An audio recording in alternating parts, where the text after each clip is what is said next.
Find dy by dx if y is equal to 1 plus 2x plus 3x square.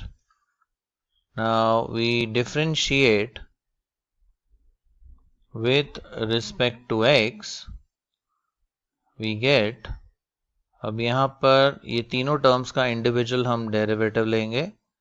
So dy by dx is equal to, पहले आएगा derivative of 1 that is a constant plus ये 2 coefficient है तो इसे हम side रखते हैं. सो 2 times derivative of x plus ये 3 कोएफिशिएंट है सो 3 times derivative of x square.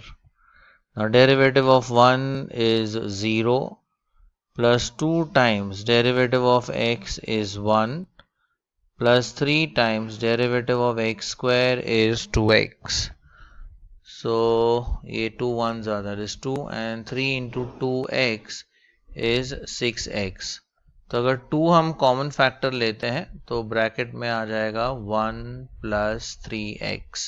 So this is the value for dy by dx.